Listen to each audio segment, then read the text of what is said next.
Sorry અને મારી સામે સ્ક્રીન દેખાતો હતો એટલે મને એમ હતું કે ખાલી મોટેથી બોલવાની જ જરૂર છે પણ you were not able to see. I'm sorry, so sorry. So we'll start with one slide just before trimming of impeller. This is one of the most prominent way to use to have power conservation. It is not very effective in place of installing adequate capacity pump, but it is a very doable modification. So this case study is of ammonia 4 plant where liquid ammonia is supplied to MP flash drum and then to LP flash drum to segregate vapor ammonia, and through the pump it is supplied to ammonia storage tank. But after the plant started, we started supplying hydrogen and synthesis gas to other plants, and we also started supplying liquid ammonia at 25 kg pressure from the upstream of this pump, that is from MP flash drum. We started supplying at 17 bar gauge to the plants. So it reduced loading on P601A, that is ammonia transfer pump, from 82 meter cube to 18 meter cube per hour only. So it provided an ample scope of impeller reduction, and after impeller trimming we could achieve around 6.7 kilowatt power saving. So impeller diameter was trimmed from 325 to 264 mm, which is a minimum impeller diameter possible for this. Normally impeller diameter should not be reduced below the given value of minimum impeller diameter value for that particular pump model. And for the safety purpose, one should also not take trial to have minimum impeller diameter at very first trial. They should have 0.75 D. So whatever the minimum impeller diameter value is there, it should be multiplied by 0.75 to have required diameter. So this is a photograph of this pump impeller diameter. This is the affinity law by which the pump will perform after impeller diameter. Q2 by Q1, that is the flow, will vary with the diameter ratio. Pressure will vary with the square of diameter of ratio, and power will with reference to diameter ratio raised to 3. With impeller diameter changing, the loading on impeller pump changed, so there was a less power requirement, and the motor was changed from 42 kilowatt rating to 23 kilowatt rating. And as every motor consumes its own no load current, the reduction in capacity of a motor from 42 to 23 could reduce further 2.5 kilowatt. So this is the associated advantage of impeller trimming and thereby saving power. From this we stopped, so starting from this, changing operation control can also provide this power saving.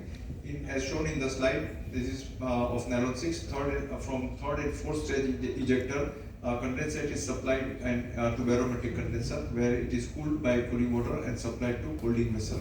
From holding vessel, it was pumped at a rate of 68 meter cube per hour to cooling tower. Now, because of the very less capacity of holding tower, the pump was getting on and off on very frequent basis. It was resulting into lot of maintenance in the pump. So as the barometric condenser is situated at a 6.5 meter elevation and cooling tower at 2.5 meter elevation, so a line was laid of 8-inch dia to divert entire mixture of cooling water and barometric condensate to cooling tower basin. So it could result into gravity transfer and we could stop the pump. So as a result of which the power saving realized, and payback period was only of 11 months. This is as shown in the slide. This is a holding vessel and the pump associated with it. And the above line, if you see above this, it's the gravity line supplying cooling water and condensate to cooling tower. So as far as possible, use gravity transfer in place of running off pump. Another case study is from nylon 6 plant, is also of changing control, operation control. This is a condensate drum which receives condensate from pump at a rate of 1.5 meter cube per hour. The condensate export pump was having capacity of 3.5 meter cube, so 2 meter cube per hour was recycled and remaining condensate quantity was exported to utility plant, and in this way 50% level was maintained. So as this pump was having more capacity, we changed the operational control and started supplying 3.5 meter cube per hour to utility plant. So this pump will start when level will reach at 80%, and this pump will stop at 20% level. So in this way, the intermittent operation of pump was carried out, which resulted into power saving. So it is advisable to run pump on intermittent basis at high capacity in place of running high capacity pump at reduced capacity on continuous basis. So this is installation of optimum size pump. This is a makeup water pump which is supplying a makeup water to deaerator, and from deaerator it will be supplied to GTG, which is generating 30 megawatt power, and STG3, which is generating 15 megawatt power.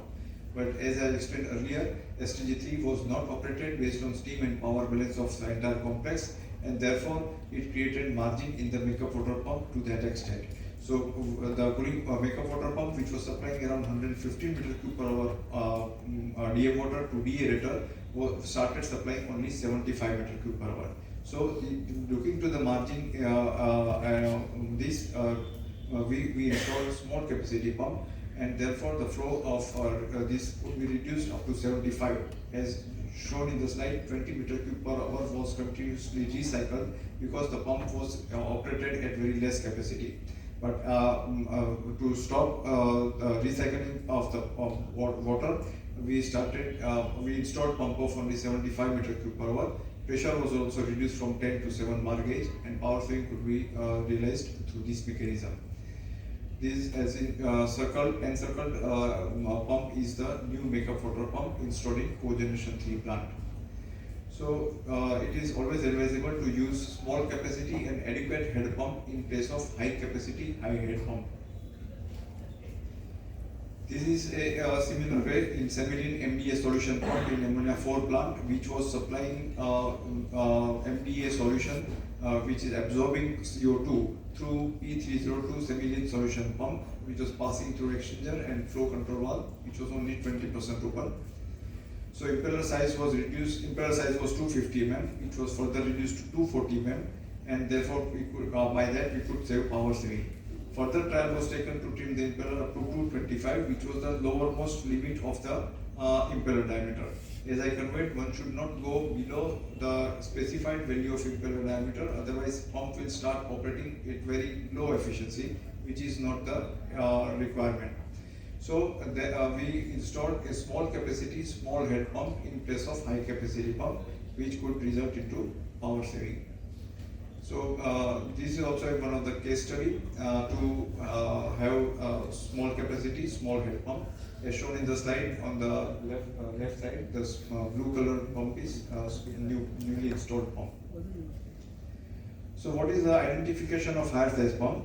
Excessive flow noise, which will induce pipe vibrations resulting in excessive noise and increased damage to pipe work, including flange connections, welds and piping supports. Highly throttled flow control valves. When the pump is of higher capacity, it will tend to deliver more flow. So to control the flow, you need to flow control valve will automatically adjust its opening, which will be in very low range. There will be the indication that pump is having high capacity and unnecessarily being throttled. Frequent replacement of bearings and seals. Because of the back pressure generated through the throttling of the pump discharge line, it generates back pressure and it creates high radial and thrust bearing loads, as well as high pressure on packing threads and mechanical seals. Specifically, this should be avoidable when you are handling liquid ammonia and such kind of cryogenic liquids. Otherwise, it may leak from the glands or mechanical seals and come out in the open, and hazardous situation may arise. Heavy use of bypass lines. You kept much open bypass valve open to recycle the pump fluid to the tank, receiver or reservoir. This is also indication that pump is running very high capacity. Intermittent pump operations. Pump being used for filling or emptying tanks runs very intermittently. This indicates higher capacity. Another way to reduce the power conservation in pumping system is to avoid double pumping. As shown in the plant, this wastewater was supplied to holding vessel. From that, through wastewater pump, transfer pump, it was supplied to wastewater storage tank. And from wastewater storage tank, by operating wastewater transfer pump 2, it was supplied to ETP. Looking to the more adequate pressure and capacity in wastewater transfer pump 1, it was directly supplied to ETP, and operation of pump number 2 could be avoided. This resulted into power saving. And this is the diagram of the interconnection line from pump transfer 1 to ETP line. So one should avoid double pumping to the extent possible. This is a case study of ammonia 4 plant which suggests that one should avoid undue circulation. As shown in the slide, E508 and 509 are interstage coolers of synthesis gas compressor, whereas E510 is an anti-surge cooler. Now that anti-surge cooler which doesn't remain in line should not remain in line, because it comes in line only when the centrifugal compressor is running at below certain value, below 40% load or something like that. So cooling water supplied to cool synthesis gas doesn't require for most of the duration of the plant operation. It requires only during startup and etc. So unnecessary cooling water supply to anti-surge cooler results into undue supply. Means whatever quantity of cooling water is supplied to anti-surge cooler, that is E510, is passing without picking up any heat. So that much circulation can be avoided. So what we did that from cooling water return line of E508 and 509, we supplied to E510. So meaning by that, we used cooling water return as a feed to E510 synthesis gas cooler, and to that extent cooling water pump requirement could be reduced. It resulted into power saving by about 4.3 lakhs units per year. So it is not a small amount. This is the line, newly installed line is the recirculation line to surge cooler. Then direct supply of raw material. As shown in the slide, sulfuric acid was supplied from sulfuric acid plant to acid tank. From pump, it was supplied to various vessels, receivers of ammonium sulfate 2 plant and ammonium sulfate 1 plant. But based on after the installation of higher capacity pump at sulfuric acid plant, it was possible to supply sulfuric acid directly to AS2 plants through proper mechanism. So it avoided usage of sulfuric acid tank and pump E302 ABC sulfuric acid pump. Now these tank and pumps were having very maintenance prone, because sulfuric acid is highly corrosive, so it was creating problem in pumps and also in tank because of the absorption of moisture, as sulfuric acid is highly hygroscopic. So direct supply of could avoid maintenance cost in this scheme, where energy is an associated benefit associated with less maintenance work in this area. So these are the arrow mark. These are the red color control valves were installed in sulfuric acid supply line, and it was supplied to AS2 plant as per the requirement. These are the photograph of raw water booster pump. Generally, in our plant, we supply raw water on continuous basis to safety showers so as to utilize as and when required. As I conveyed, Nylon 6 plant is having 30-meter height, and so this booster pump was provided to supply raw water up to the safety shower installed at 30-meter height. So these booster pumps could be running of this booster pump could be avoided by supplying raw water of adequate capacity, which was required at later stage. CEP required, Caproton 2 plant required raw water at higher pressure. So new pump was installed. From that we took branch and supplied to these pumps of Nylon 6 plant, and dedicated running of this booster pump could be avoided. It is a small power saving of around 5 kilowatt hour only, but it is payback period is attractive because we could stop pump immediately. The impact of overhauling pump. So overhauling is much required in each plant. In our GSFC, we do have 50 to 100, 150 number of pumps. So overhauling of pumps is carried out on periodical basis, and which is a continuous drive. So overhauling of cooling water pump P1400 ABC having capacity of 6100 meter cube and generating 4.5 bar discharge pressure was carried out at CEP.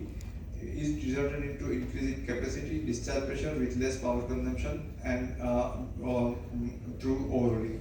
So overall efficiency increased could be achieved by 5%, and power consumption could be reduced by 0.0091 kilowatt per meter cube. This higher cooling water flow rate could also help in achieving higher plant load. Our plant, Caprotton 2 plant, is yielding around 150 to 120% load. So the whatever required amount of more cooling water was met by the same pump. It was not required to install another pump. We could supply through the same pump and with less power. So this is a picture of showing before overhauling and after overhauling. Specifically, impeller is required to be repaired because cooling water is slightly acidic and it results into holes and puncture, worn out of condition of impeller after certain years of usages.